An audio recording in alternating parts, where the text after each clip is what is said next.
Okay, hello everyone. Welcome to another awesome episode of Limitless Living with we have a very amazing interesting guest today that I can't wait to introduce all of you to.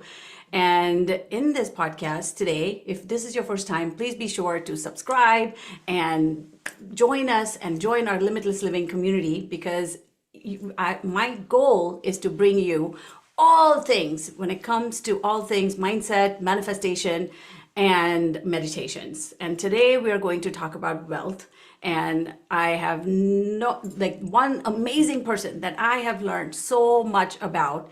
And she happens to be my investment coach and a dear, dear friend at this point. And I have learned so much from her, and I couldn't wait to have her on this podcast of Limitless Living so she could teach you so many things on how to start training your brain to attract more wealth in the next 30 days. So stay tuned, subscribe, and please let us know in the comments. We always come back in this podcast and really attend to your comments and all the things you have to say, all the things you want to learn so we can have Lisa again. But for right now, I'm super excited to introduce Lisa to our podcast Limitless Living. Welcome, Lisa. I'm so happy to have you here and to be doing this episode because money is a very interesting topic. And I think I have grown so much in terms of my own mindset and all the things that I've learned from you. So welcome, welcome, welcome before I introduce you. Thank you for having me, Gunjini. I'm so excited to be here. Yay, me too. So I'm just going to tell all of you, for some of you, you may be new on this channel with me, and I just want to take a moment to introduce Lisa to you before I let her do her own little intro about where her journey about wealth and money and all the things she teaches and all the things she feels passionate about started from. So Lisa is a globally recognized wealth strategist, educator, and mentor with over 20 years of experience in teaching finance and investing at a collegiate level. As the founder of the Wealth Building Mastermind, Lisa has transformed 10,000 students and clients worldwide by simplifying complex financial concepts into actionable steps. So I hope you're sitting with pen and paper today because you're going to learn a lot. And if you're not sitting with pen and paper, I invite you to write and process in the comments because you're going to learn a lot. There's so much information that we have planned for you today. So I want you to have a pen and paper ready today because these are going to be simple, easy, actionable strategies that she's going to share with us on how to attract wealth in the next 30 days, but also have a plan for the rest of your life and even the next generation, actually. So her expertise lies in helping individuals not only grow their wealth, but also protect and sustain it for long-term success. And we're going to start by talking about that. Lisa's passion for financial empowerment stems from her belief that anyone, regardless of their starting point, can achieve financial independence with the right mindset and guidance. She has empowered thousands of students with the tools and knowledge to take control of their financial futures. With a unique ability to connect, inspire, and educate, Lisa is committed to fostering financial literacy and creating a ripple effect of financial freedom across generations. So I'm so pleased and honored to have you on our podcast, teaching and talking and doing all the things you do. So welcome, Lisa. I'm so happy to have you here. Thanks, Gunjini. Okay, all right. So Lisa, I would like to start with let's start way at the top. As in, I know I gave your formal introduction, but if I had a time machine and if I had to go back, I want people to kind of get to know you and where you actually started your journey about like where did this passion for teaching wealth, where does this passion for, financial success and all the things that you live life by? Because on this channel, we truly believe we believe that I believe that we have to tap into our greatness and we have this limitlessness, all of us, to us, and we can 100% create, 80% actually, create the life that we desire. And in order to do that, money happens to be one of the things that we need on this human plane to maneuver through. So I want to kind of know where your journey started and what's your story. What does that look like? I think there was a couple pivotal points. So I think it's important to know that I actually started out as someone who felt like they were not very good with money. So when I left to go to college, I had a distinct impression I got to figure this out. Like, I don't know what I'm doing, and I'm going to be in trouble if I don't figure this out. So I tried to learn by reading books and doing other things so that I could pay off debt and just kind of start with the really basics. And honestly, this is something that I believe was kind of a weakness that's become a strength over time. And that's not possible for anyone. This isn't something that you have to be born with money smarts. This is a learned skill. So anyone can learn this. I was a teacher. I retired from teaching at 45, but I taught my whole career. I did other things on the side, but that was my main career. I was a teacher. And I taught at high school and I taught at the university level. So when I was teaching at high school, I had been teaching about 3 years. And when there was a new teacher that was hired, and it turned out that this new teacher would become my financial mentor. And there was two instances that really made an impression and just kind of changed the trajectory of my life. And one was, he said, I'm almost financially independent and I'm going to retire in 2 years. And he was 40. And I thought, whoa, like, you can do that?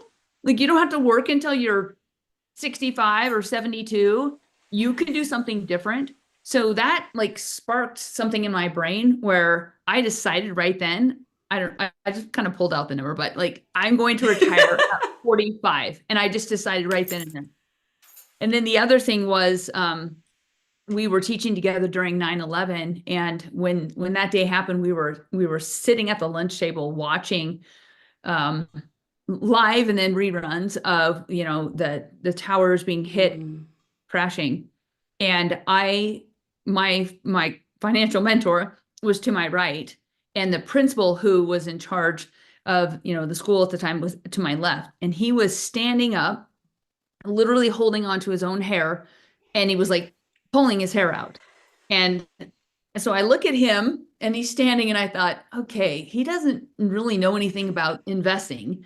And he's like saying, that, yes. He's saying, I'm losing my life savings because the market was in a free fall for 4 days. And so I'm looking at him and his reaction, his emotional reaction. And then I look at Craig, who would become my financial mentor, and he was sitting there with a lunch in a brown paper sack, eating like the same thing that his kids had taken to school calmly. Yeah. And I thought, that man knows more than all of us combined, more than, 2,000 people combined about the stock market. He was so relaxed about it, and it was in a free fall.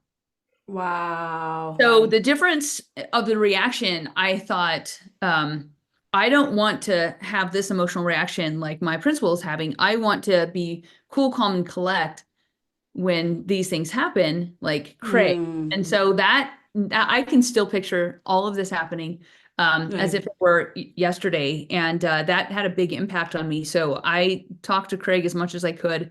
And I think having a mentor is really helpful because it allows you to kind of skip the pitfalls. One thing Craig said to me is, Lisa, your journey is going to be different than mine because I started out with some benefits from my family, and you're going to have to basically start from ground zero. And so he gave some books and just put me on the path to learning. And then eventually I created a set and forget it system that I taught at the college and university level. So me starting at like scratch and being able to have money become a strength, I think is something that's important, that anyone listening to this can become really good with money. So it used to stress me out, and now I think it's fun. And going from the opposite ends of how people feel about money. So I wasn't born wealthy. My parents didn't sit me down and say, hey, this is how you invest in the stock market. I had none of those advantages. And so I think you can really, it's really about determination and desire. Oh my goodness. I'm actually taking notes while you're writing this down, even though I know all the things that you teach me. But every time I sit with you, I'm like hungry for information.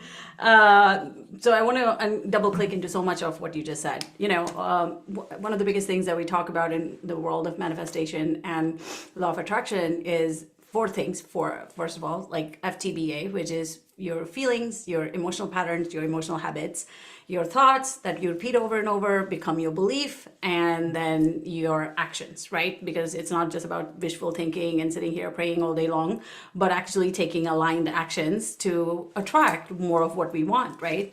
And to me, that was a hard lesson. So you said so many things in just like 5 minutes of all the amazing nuggets that you dropped. But I really appreciate your story, because I think a lot of our viewers and our audience and our community relate to the fact that a lot of times we're not born with the advantage of having that level of money. But also, one of the things that you said that really strikes with me, and on my own journey with you, I've been in your mastermind and I've done this journey with you for almost 3-4 years now. And from like, for some of you, you may not know, Lisa happens to be my investment coach and a dear friend. But for me, it came from this burning desire of like, yes, I had an advantage of growing up in a family where my dad did financially help me. But when I wanted to learn, so my journey started with, I got a whole bunch of, in India, we get cash when we have children or when we have birthdays or we have weddings or whatever. And Avik, which is my son, when he was born, we had a whole bunch of cash and we got some money. And I was like, okay, it was like $1,000. But I was like, I want him to start out with, that was one thing that I had told myself, that if we get cash for him, I want him to start out with at zero, like day one. I opened his high yield savings and I started investment the way I knew it at the time. And this was 3 years before I met you. So I was like, okay, I need to be doing something. I want to learn, but I didn't know what to invest and how to invest. My dad was an investor. So I always grew up in a family where I knew to make money work for you, but I just didn't know how. And as a woman, I really wanted to learn that. And when I asked my dad, he's like, you don't need to worry about that. It's okay. You don't need. And I'm like, no, I do need to worry about that. I'm a mom now. I want to worry about that. And I want to put his money to work. This is not my money. This is his money. So by the time he's 18, I want him to be set. So that was my story of meeting you, because at the time you were beginning your career as a coach and expanding into serving lots and lots and lots of people. And I needed to learn investment, and it really helped to know that you were like that mentor, because I want to double click into the mentor thing, that the importance of having mentors and why. Can you talk about that a little bit? Because I know like train your brain, like the highlight of this whole thing is how to train your brain to make more wealth. But one of the things that you said is very important. And I think we should start here, because I started my journey with you and I feel like I have expedited my time of doing things. Like I have 10x the time by collapsing the time if I had to just learn from free YouTube videos or learn from books and all the things like you were trying to learn, right? Yeah. So after this, we'll definitely talk about mindset, because that is like a big part of this, but mentorship and why that's important. I think that, especially where I'm at now in my career development, and just online, I try to be the smallest fish in a room full of big fish, honestly. So I'm in different masterminds that allow me to shortcut.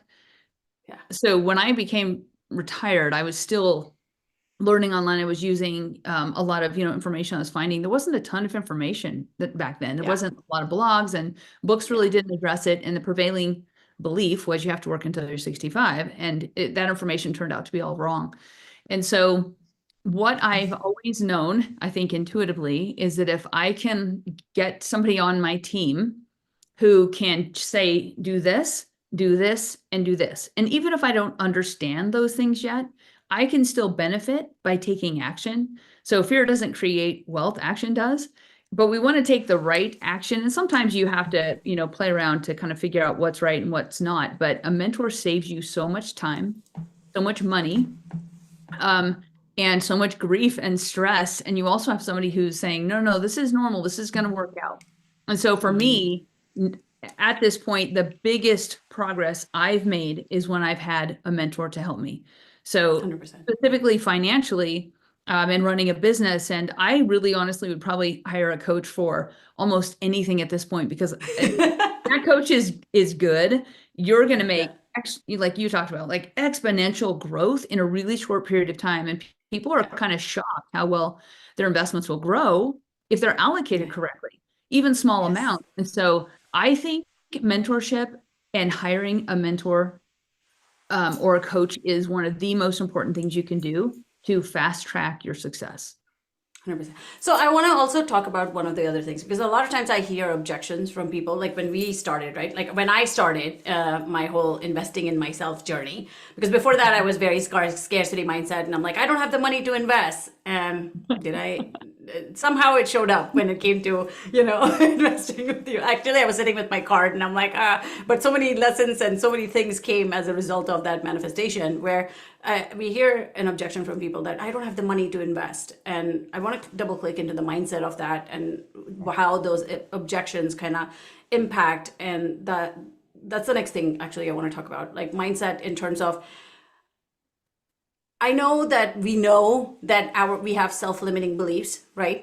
But a lot of times, we don't know what they are. And that was one of the biggest things that I learned with you on my wealth journey with you because you are very heavily mindset focused.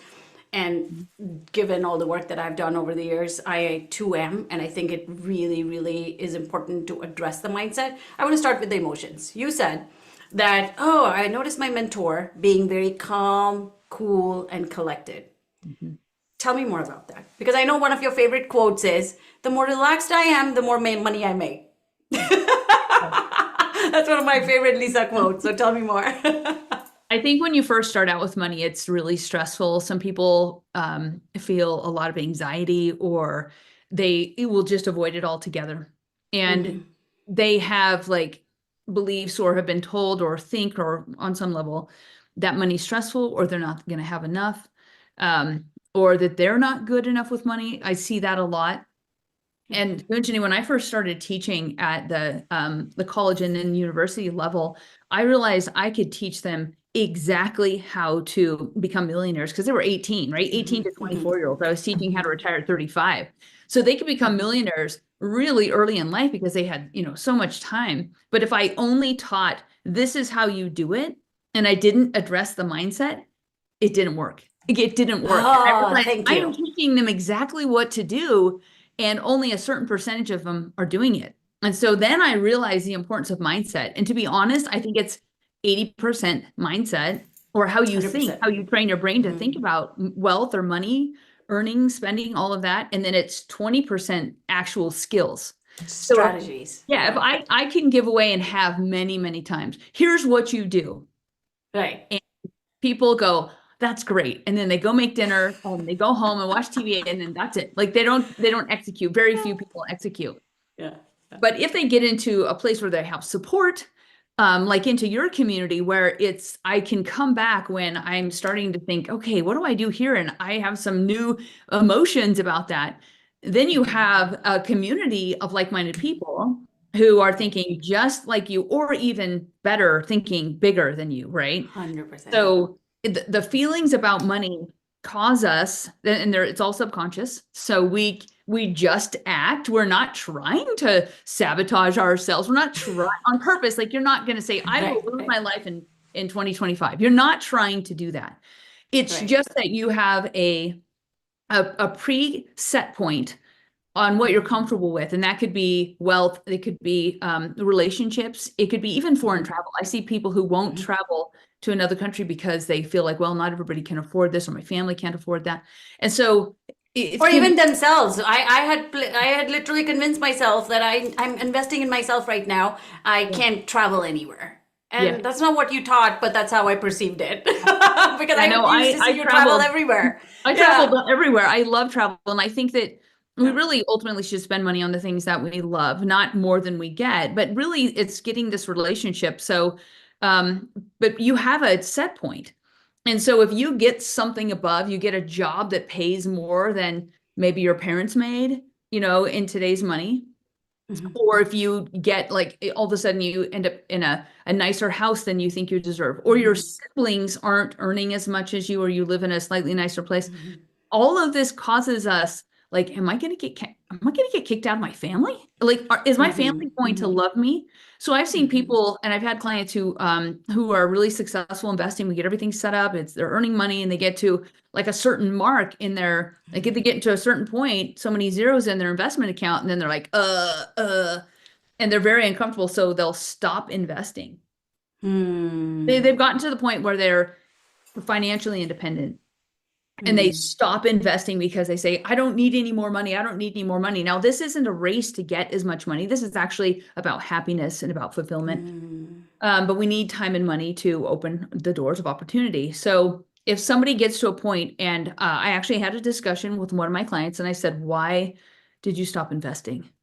And she said, if my family found out how much money I have, they would completely disown me. Now, whether that's true or not, like they would stop talking to me. They would, it's already kind of a hard relationship. And so subconsciously, love and being part of their family was more important than wealth.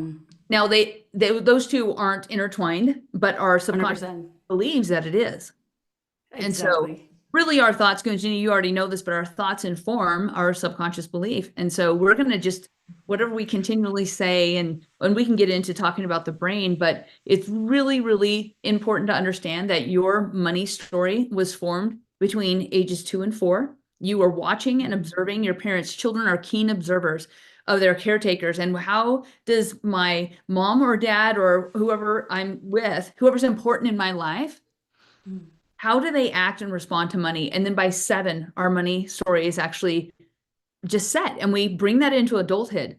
And the understanding of a 7-year-old is running your finances. And this is why people won't go check their balance in their bank account, because that used to be me. They're 7, yeah, they're 7 inside. And so how can we inform this so we can get a better grasp of how would we actually cognitively think about this? So one of the things I talk to people about is, let's bring those subconscious beliefs to the conscious level so we can say, oh, that's why I do this. And then it actually solves most of the problem, just to understand and set new patterns and new thought beliefs. But just the other day, I had a friend come over to my house and she said, I'll never be rich. Now, you know that I don't like the word rich because it's very selfish. I like wealth because it propagates itself.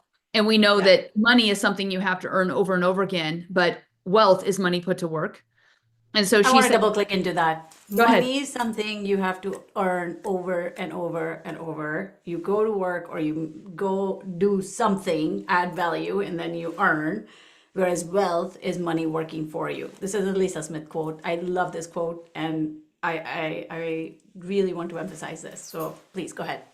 And it's important to understand the difference, because if you're just trying to get money, you're going to be on a treadmill for the rest of your life, right? The hamster wheel, a rat race, whatever you want to call it. It all describes the same experience, which is I go to work and I trade my time for money. And then I'm so relieved when I'm done that I spend the whole weekend spending the rest of my money. And then I have to go to work on, we never get ahead, and there's not happiness in that. And the only reason that we're earning money in the first place is so that we can put it to work, and eventually that money will work for us, because that gives us a really amazing lifestyle. We can spend more time with our families, with our children, in passion projects, and helping the community, in teaching what we absolutely love, and spending peace, joy, and happiness. Like, that's what we're after. We're not after a huge bank account. The tool, and money is neutral. And it's like a shovel, so we can dig a garden or we can hit somebody with it. And I don't recommend that. But really, money is just a form of exchange. So you and I have talked about that. We used to use seashells. I loved when early on in my day, when you first started this, you're like, money is like oranges. Money equals oranges. It doesn't mean anything. It's the value and the energy and our perceptions that we give it. It takes or gives us the power. Right. And so when you have perspective, so what helps give people perspective is to think long-term. So I'm not about let's get rich quick, because that usually means I'm going to be poor fast. And so that's what that equals. I hope everybody heard that. Yes. I'm going to build wealth over time, and it's just going to compound and work for me, because I don't want to spend a ton of time doing this. I just want to put my money to work. And the concept of like an apple seed, if we planted an apple seed, how many apples could we get from that single seed? And it's like infinity. So we want to have our baby dollars go to work and create more baby dollars and grandbaby dollars and like just keep propagating, right? Just keep growing themselves. So, but money has to be viewed in a really healthy way. Otherwise, it's like it's against you. Like I'll never have enough, or I earn a lot, but then I can't save any, or I can't earn. And so I'm going to hold on tight to every single dollar that I get. And it's actually kind of rooted in a scarcity mentality. If I spend everything I earn, or if I hold on to everything I earn, I feel like there's not going to be any more money that's coming around. So there actually is a flow of money, and it's really important to just view it that way. So once people get their brains set up of this is how money actually works, and this is how wealthy people think. So wealthy people are not going to consume all of the money that they have. They're going to take a portion of that. So if you want to be wealthy, we mimic what wealthy people have done. And wealthy people will take a portion of their paycheck or whatever they're earning and invest that. That is how wealthy people get wealthier. And yeah. And so if you want to be poor, then you would spend more than you earn. And you would just keep on that track of I'm going to spend everything, or I'm not going to earn very much because I don't feel like I'm worthy of that.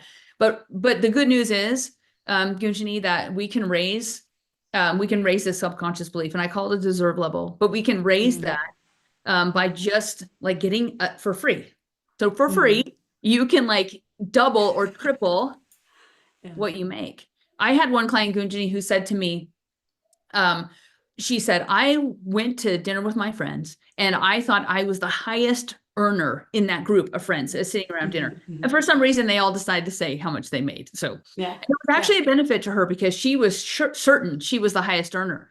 And as everybody went around, and in the US, we don't do this. But they did. And they went around and everybody shared how much they made, their annual salary. And she realized she was the lowest earner in the group. And it immediately raised her deserve level because she thought, I'm just as smart as my friends. And so she actually went out and got a job, and she tripled her income in like 3 months because it was a mindset shift for her. So it really is just about perspective. And I have learned that there's really no obstacles, that we kind of create these obstacles 100% of our beliefs. So you are really into this and removing blocks and obstacles, but I think that we paint ourselves into a box, or we put ourselves in a box on how much we can earn or how much we can have. And again, it's not about a competition of, oh, I have the biggest house, because I'm not into that. What I'm into is people reaching their full potential. Like that's exciting. So don't limit yourself and make decisions for 20 years of your life or longer because you have to fit in a tiny little box that you created when you were 7 years old.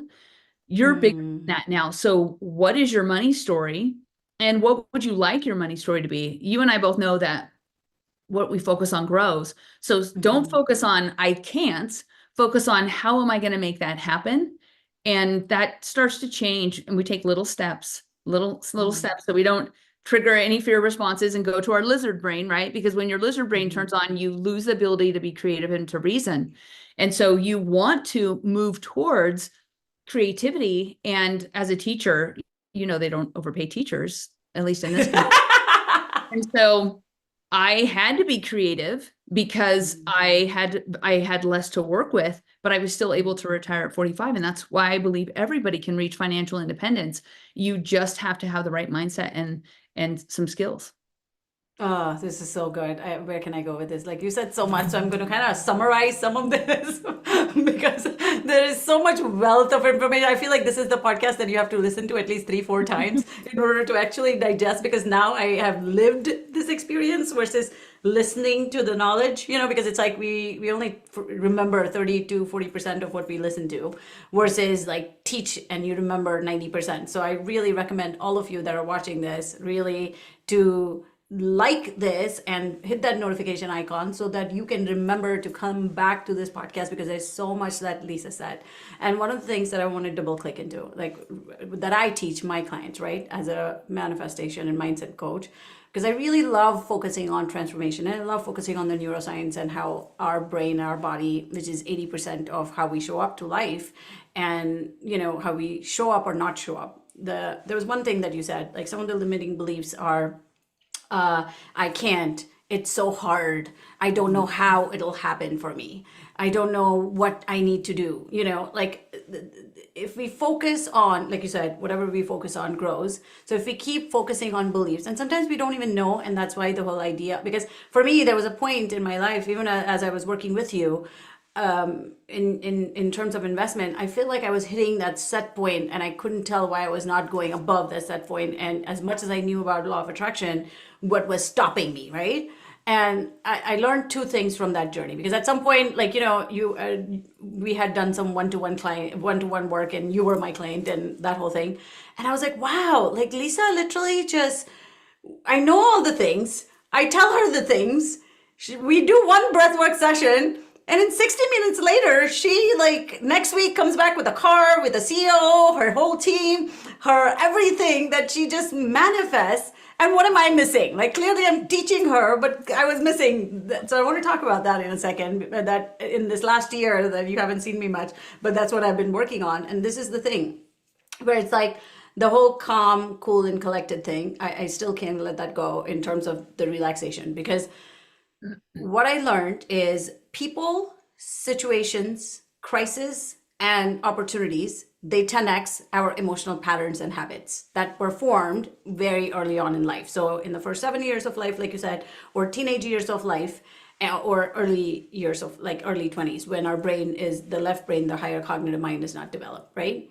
So we develop these emotional patterns, and we, again, from the law of attraction perspective, we attract more of what we want or don't want, right? Because if we keep feeling fear, and this is why I think a lot of people, when they try to go above their set point, which is where I was stuck, where I'm like, I know all the stuff. I know the info. I got the info. So I tell you, and we figure out your blocks. But sometimes I think also in terms of mentors, it's like they help us see our blind spots, because that's what I needed. I was like, obviously, what are my blind spots? What am I competing agreements? Like, yes, I want to grow my wealth. Yes, I want to make my money work for me. But I couldn't see, even though I did all the work on my own, I couldn't see where I was sabotaging myself or what my blind spots were. And what I learned from that process was, even though I knew calm, I knew relaxation, I wasn't embodied that as much as I could have been. So that was one.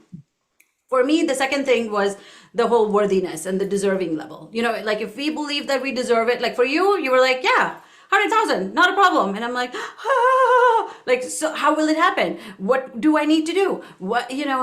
How will it ever happen for me? Like I was so stuck in the how, or I was stuck in the, the doubting, or either just the desperation, like, okay, I'm really manifesting, so I'm really focused on it, which essentially just meant I'm desperate about it. And when we feel desperate, we don't feel calm as if we already have it, because law of attraction is like, we feel it till we manifest it. We don't act it, make it till you make it. So it's like, okay, I'm clearly teaching, like it was such a foreign concept to me I knew it, and I kind of also embodied like relaxation, but maintaining that energy was very, very, that was a lesson for me, because I was like, wow, what do you mean? I need to be happy now? And like, not when I have the 10 million, like right now, because it was just, and those were the lessons that I had to learn in terms of brain hacking, in terms of brain training, that I need to teach myself how to be happy and set easy conditions to be happy right now. Like I'm alive today, so I'm happy. Not, oh, I have 10,000 people on my Instagram, served million people, made 10 million, then I will be happy. Until then, I was just desperate, living in lack, trying to make it happen, hustle, very yang energy. And you had seen me. So I'm like, oh, like Lisa's looking at me like, yeah. But I'm so glad you're on this journey. I love it when I come to you and you're like, I'm so glad to see you here, because we all go through that process, because I kind of saw you also go through that process when you were at your set point. So I need to be happy now, and happiness is an inside job. Like nothing, like you always say, like, the money will bring us temporary happiness. The relationships bring us temporary happiness, because if happiness is not our pattern, then that is something that we have to keep teaching ourselves and set easy conditions to be happy, easy conditions to be satisfied, easy rules to be calm and relaxed, not when it happens, but right the second. And the opposite of fear is easy conditions to comfort, like it's okay. And then also the language and the thoughts and the beliefs that come around it. It's like, as I'm growing, there are some things where I'm like, okay, now I know how to, use NLP and break my beliefs. Like, I can teach you all. But for me, in the beginning, I was like, what are my beliefs? I didn't even know. So I had to really, and for those of you watching, I want to give you like a thing, exercise for you to do. So if you ask yourself, or whatever your emotional patterns with money are, so identify your emotional patterns right now, because that'll be really helpful to you. So it's like, okay, I feel stressed. I don't like looking at my bills. I feel unworthy. I don't feel good enough. I feel anxious. I feel dissatisfied. Like it's never enough. I'm not growing fast enough. Oh, I didn't invest as much as I could have, right? All of those patterns are seated in lack.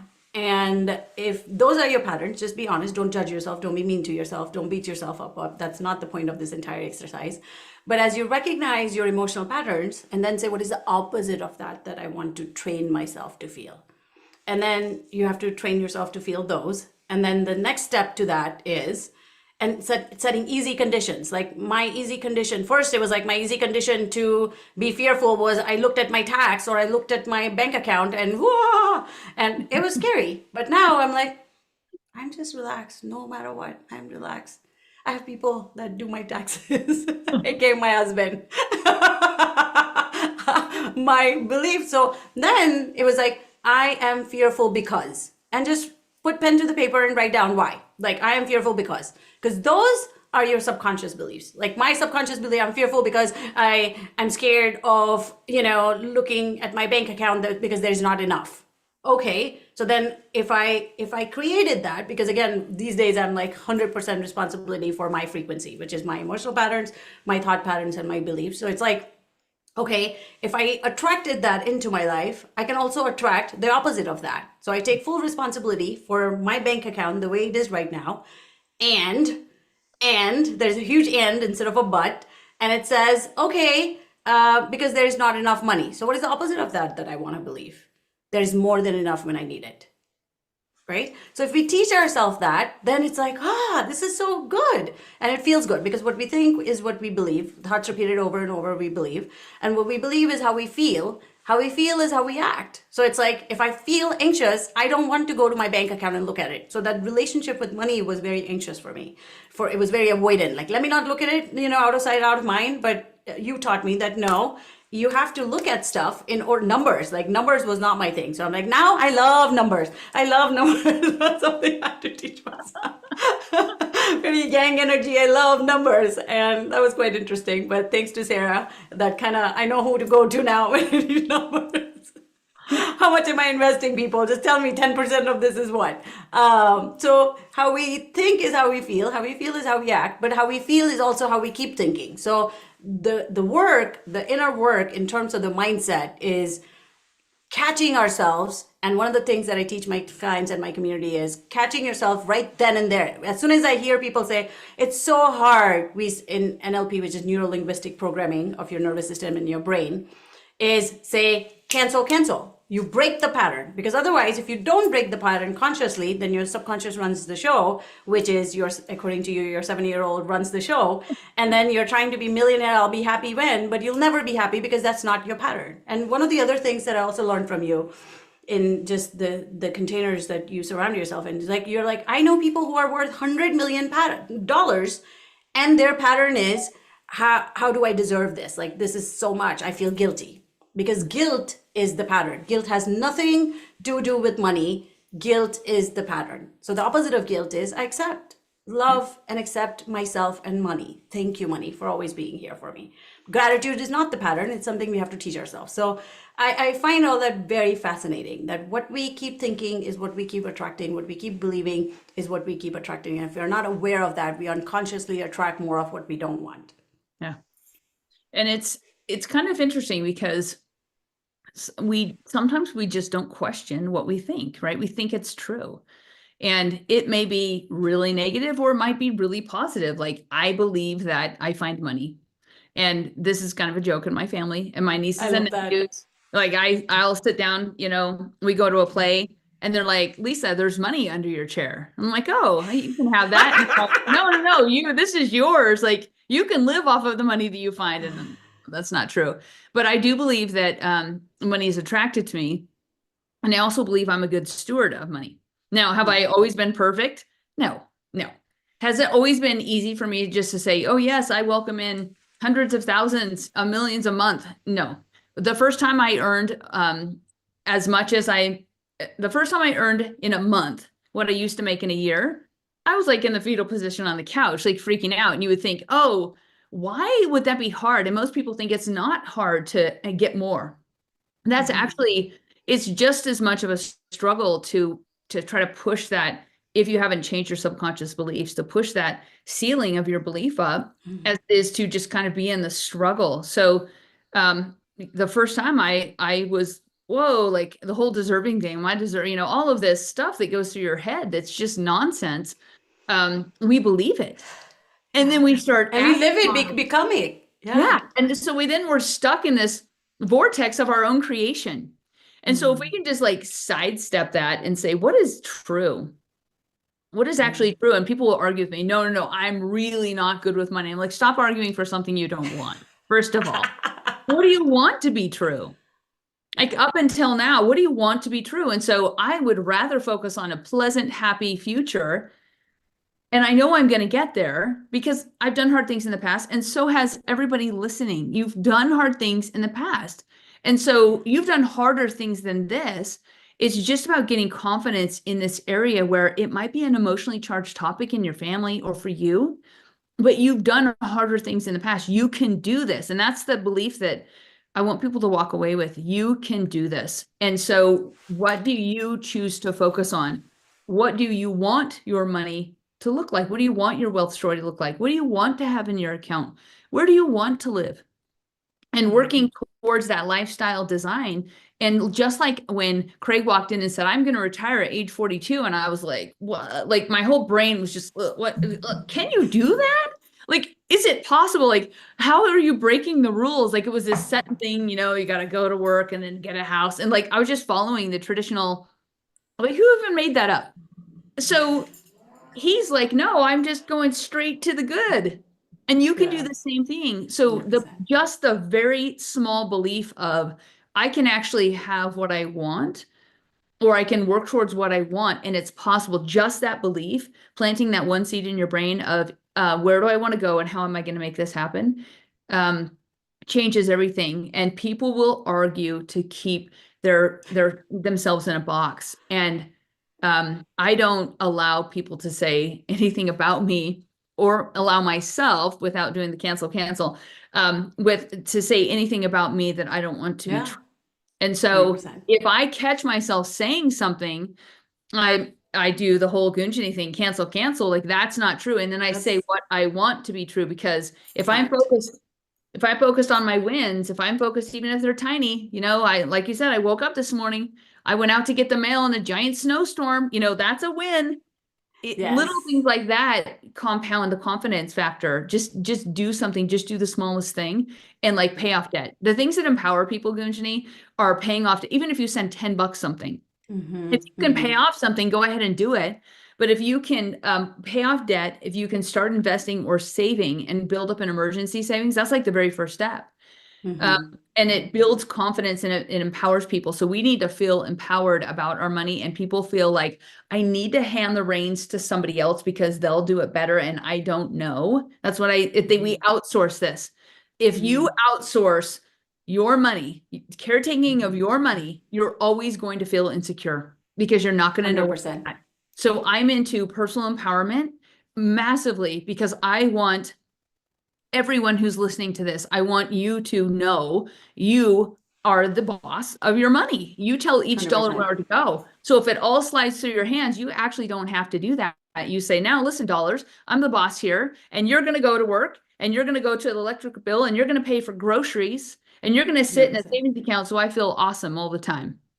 100%. So you're just going to boss your dollars around, and your dollars don't boss you around.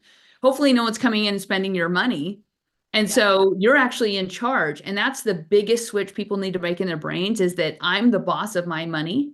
So I look at my money and I say, all right, let's line up and let's get to work here. Like, we're not going to have any slackers who are just sitting around not working. So Yeah.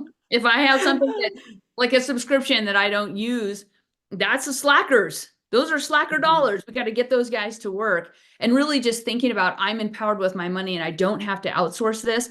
And somebody else isn't, even if they like try to convince you, hey, you don't know what you're doing, that's not actually true. And they just usually want something. There's a second motive there. Thank and you for it's usually talking them about earning that. money, right? Because But there was a point of my life where I had certified, licensed all the financial bank people, and I asked you, I was like, Lisa, there was a question we have in the comment, but it's like, was Lisa always like this? She loved taking risks, and when she started investing. I might answer this question and then you can elaborate on that on your behalf because you've taught me this. I think the system that you teach, the set it and forgetting system, is not about day trading. It's not about the whole crypto thing. It is not about let's, do this. Like you said, it's a long-term investment that you learn how to boss your dollars around and make them work for you. And one of my personal examples was like when I had a bank person who was handling my wealth, and then 2008 happened and I lost a whole bunch of money and started freaking out because that's what people do.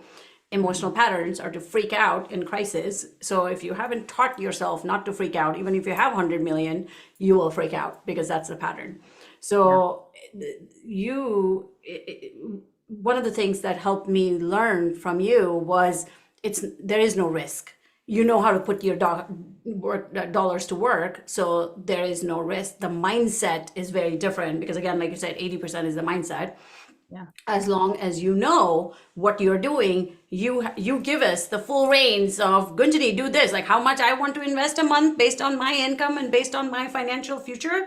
It's 100% up to me. You don't sit here and tell me what to do and how to do and this market. You tell me where the market is. You've taught us that, actually, not tell me, but taught us, your mastermind, that your program teaches us what to do with our dollars so that we can make an empowered decision that works for us, our family, and our legacy. It's not about day trading and make your dollars and go up and down and jump around. And I don't care for that because that only further exacerbates my anxiety and stress. And that is the opposite of set it and forget it. And it's like, according to your system, my dollars are growing just fine by themselves because they're allocated in spaces that I know, have studied the risk and you've done all the work, which is what I'm paying you for. So you've taught me what to do, and now I can make that decision for myself as opposed to figuring out what the market is doing and my head is straight. Like most of my people that day trade or they do all this stuff, and I'm like, I'm not available for this. Cancel. Like my frequency is not available for stress, for anxiety, for like one of the things that I love in your community that actually I've been a recipient of, in 2020, it's like most millionaires are made in recession. And you taught us what to do in 2020 when everything was falling apart, as in exactly what to do and what not to do. And all these strategies are important because it teaches us, okay, what to do and how to do it. But the mindset around it is, like you said, very important. So please go ahead. Let's talk about that because I actually don't do risky things. I'm the least risky investor, but I get high returns because it's about perspective. So let's talk about, that's a great question, by the way. So I invest in things that have the lowest risk and the highest returns and the least cost. That's my philosophy. And I only invest in things that are gold standard. So that means that they're the best of the best. But let's talk about this because this is such a good question. I'm so glad this was asked. Perceived risk versus real risk are two separate things. So I got an email from a client this morning that said, hey, the market's been going down and I know people who've pulled completely out. Like already, the market's only down like 10% and it actually went up today. So it's not even down 10% anymore. And they pulled out completely. That's real risk. Perceived risk is that the market goes down. Oh no, I'm going to lose money. To fret. I didn't even know all this was happening. I'm like, my money's growing for me. I'm retired. So the market's gone down and oh no, if I don't take it out, I'm going to lose money. But and let me give an example. So when I was working full time, I had two colleagues who said, in I think it was in 08. Yeah, it was in 08. They said, I'm going to sell. Right. So we know the market goes down. And I did that. G for guilty. Right. So I had two colleagues who said, I'm going to sell. And I talked them out of it for 4 months. And then right as it got down to the very bottom of the low, they sold everything because they said, I'm losing money. But there's a difference between a paper loss, which means that your shares are worth more money, but you still have those same amount of shares, which is really important to know. And then if I sell those shares, then I don't have anything. And it's really hard to get back into the market because the market's usually going to correct and it's going to go back up. So the market has cycles and the market is doing what the market does, but perceived risk versus real risk, you have to know the difference. Otherwise, you are going to lose money and it's going to feel risky. Like some people, their parents have taught them, don't invest in the stock market, it's risky, but they didn't know what they were doing. And so when you buy when it's really high and you sell when it's really low, that's kind of the opposite of what we'd like to do. And so it is risky, but perceived risk is I'm going to lose money. And then you turn it into a real problem by selling. And so people have the perceived risk of if the market goes down, I'm going to lose money. Well, everything's now on sale, so why not buy more? And so I buy when everything's on sale. I follow Warren Buffett's investment advice, and he makes a lot of money, and so do we, which is if the market goes down, we buy more. Not more of everything, and there's parameters of what you want to get, but most people are operating off of an emotional reaction versus a, hey, let's sit back and look at this. Where is this going to be in 20 years? How many times has the market never recovered? 0. The market has never not recovered, so it's going to recover. So you don't sell out now and then try to get in who knows when, because the market's going to keep going up and then you're going to think, oh no, like when do I get in? And so you just leave your money there and invest more. If you've got a 401k or any kind of a retirement plan, just put more in there. You're going to make more money in the long run. So we always want to have a perspective, the correct perspective, which is a long-term perspective. It's very easy to make millions of dollars over a 20-year time period. And you might say, oh, I want millions before 20. That's fine. You can do that. More in. Yeah, put more in. But it's very easy to make millions of dollars over a period of time. 100%. Thank you for clarifying that. That is quite important because it's like it reminded me of that principal who was pulling his hair out and he was the one who sold when he shouldn't have been selling. And Craig is like, oh, wow. And now 20 years later, Craig is like, the 7 generations have never have to work. And I'm just going to be eating my sandwich, sitting and teaching people what to do.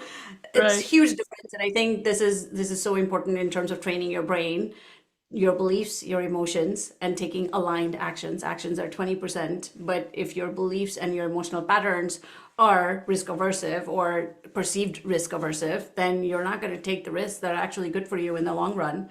And your emotional patterns will continue to exist irrespective of how much money you have or not.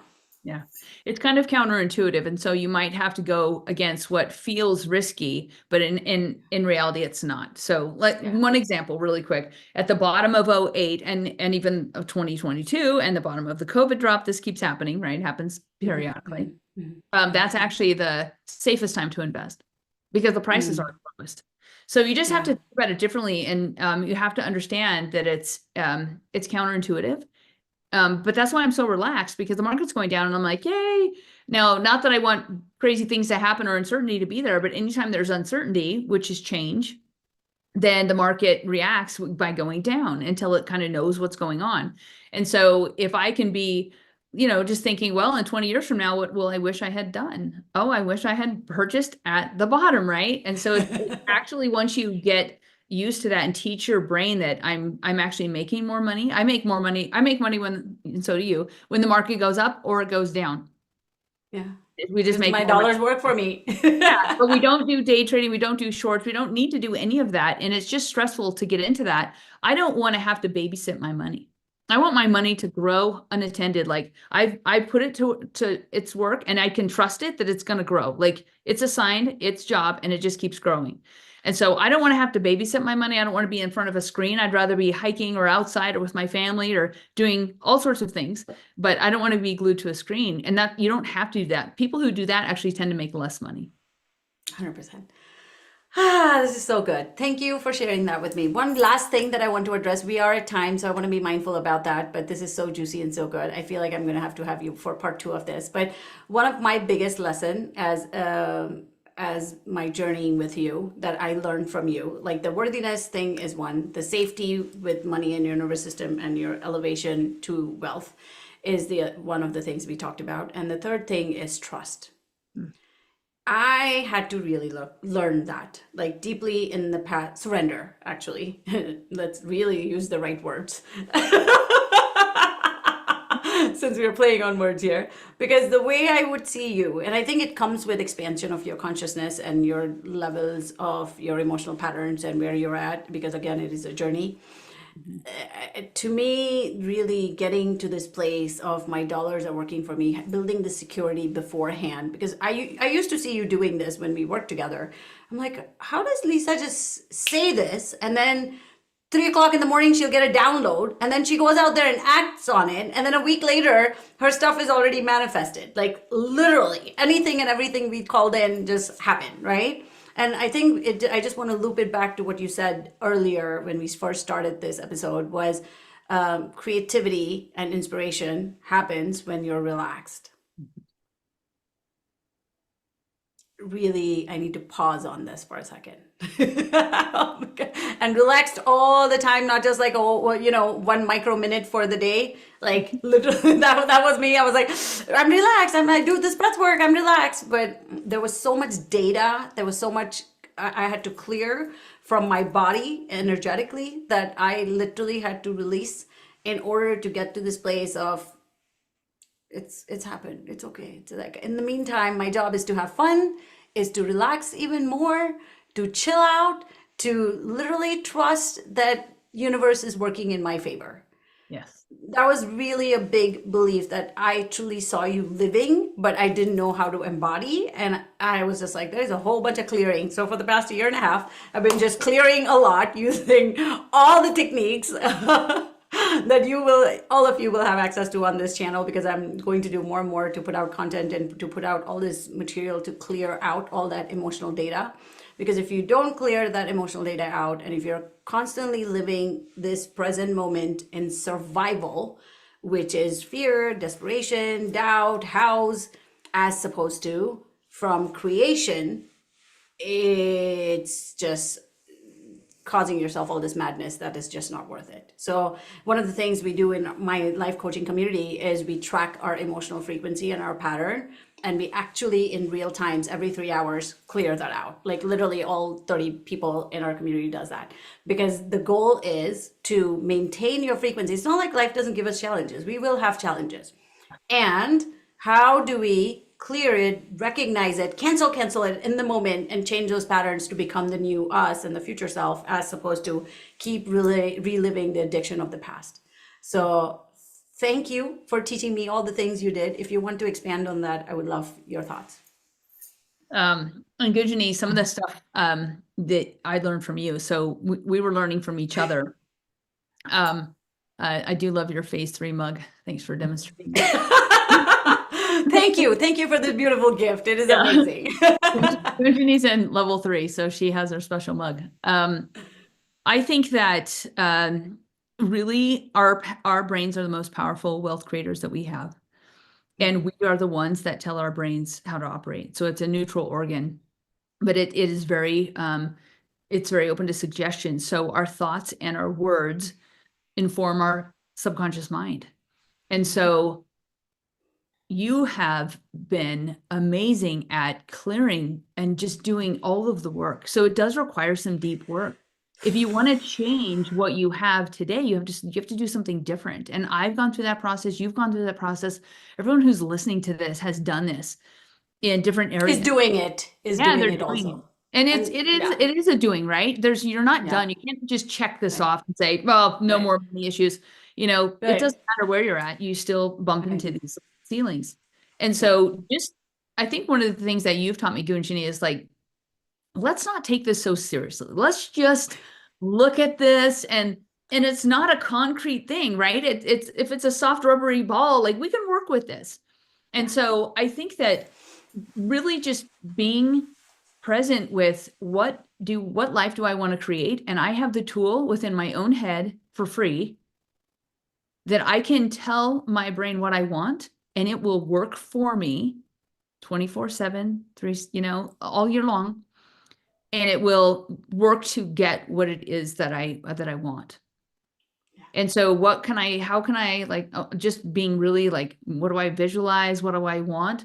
And I I know now, like if I plan something, if I want something and I do picture journals and everything like that, future diaries, I go back and I Yes. look and I'm like, wow, I've checked all of these off. Like your brain just works in the background for you. So please harness the power Yes. that's within you to create the life that you desire. And it doesn't matter where you're at right now. Your starting point really doesn't matter. It's just your determination to get there. And you have the power right now for free to create the lifestyle that you would make you so happy. You're going to hopefully be happy along the way, but we're always just cultivating this happiness because at the end of the day you cannot buy more time, right? That's the most precious commodity that we have. Relationships are super important.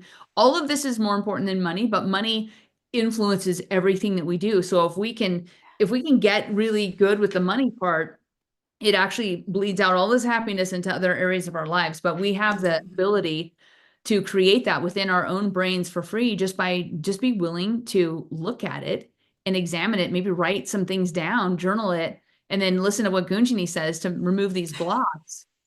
And you actually will surprise yourself where you'll be in 3 months or 100%. 6 months or 9 months from listening to this and then listening to it again a couple times. There's podcasts where I'll listen to them 10 times, books where I'll read them 10 times in a row because I'm like, this is gold.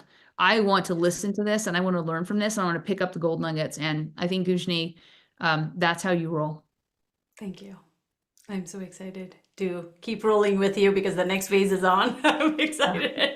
And I'm so grateful to have you as a friend and a mentor because it is truly like I wanted to learn from a woman. I wanted to see a woman feeling so empowered and having it together and teaching it and being so humble and being so nice and kind. Like there have been times that I've been harsh with myself and judge myself, and you're like, Gunjini, this is not how we show up. You can do it. You got this. I know you got this. And I'm like, how does she see it now? I'm like, oh, cancel, cancel. This is not how, what would Lisa do? So thank you for being that guidance in my life. And where can people find you? For all my life coaching, limitless abundance members, where at some point I'm collaborating with Lisa to bring you all this knowledge to figure out, because Lisa's mission is to empower 1 million women to make millions strong. And so is mine. I want women and men to be financially independent and live all 4 areas of life successfully: health, relationships, money, and career. Because again, one without the other doesn't, it's like car having 4 tires that go the same destination. One without the other is not going to go places in alignment. So I want people to succeed in all areas of life because I truly believe that we can have it all. But we have to have mentors, we have to learn things, and we need skills actually, because there's so many things. Like we go to school, we get a job, we get paid. But in life, we need skills to keep a relationship. We need skills to invest and make our money work for us. We need skills for emotional intelligence. We need skills for all these things that we necessarily don't get taught, right? And what if we could, I truly believe like you, that mentors and the whole concept of modeling, like model someone who has done what you've done and collapse time and quantum leap, pay for it, and believe that it is possible, right? Like if we don't, then it's not going to be possible, and we are going to continue reliving the addiction of the suffering. So please tell me, how can people find you and follow you and learn from your wisdom and all the things? At lisasmith.com. And all my social media is on the bottom of that website. So I would love to have people reach out on social media. I love hearing stories. I love hearing success stories. And that's what makes me so happy, is actually to see people's progress and to watch your progress, Gunjini, from like, help me to just super peaceful, super peaceful Super about calm. money. Yeah. And really ticking off all of your goals as you've gone along. So I'm incredibly proud of you and what you've done. And it's been, a pleasure and a joy to watch you and be with you. So thank you for Thank having me you. today. No, thank you for being here. We'll do this again at some point because there has to be a part 2 of it. And please, for all of you that are watching, please let me know in the comments what was your biggest takeaway or your biggest breakthrough through this conversation. If you have any questions, please let us know. I'm happy to answer. Lisa is very much present on Facebook. She has a Facebook group that you can join. It's called Retire by 45. Lisa, she's also present on Instagram. She's working on her YouTube expansion. And she has a website, lisasmith.com. So So again, like I said, my limitless people are very much going to see more of her, because I want to teach people how to make their money work for us. So thank you, Lisa, for being that guidance and all of that love in my life. And I'm so grateful to be a part of yours. So thank you everyone for watching today. And please subscribe, because we will be having more conversations like this on Limitless Living podcast.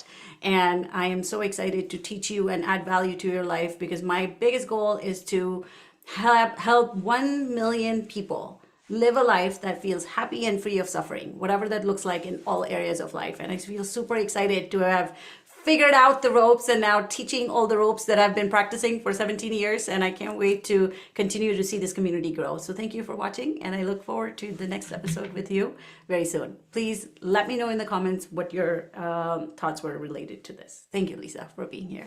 My pleasure.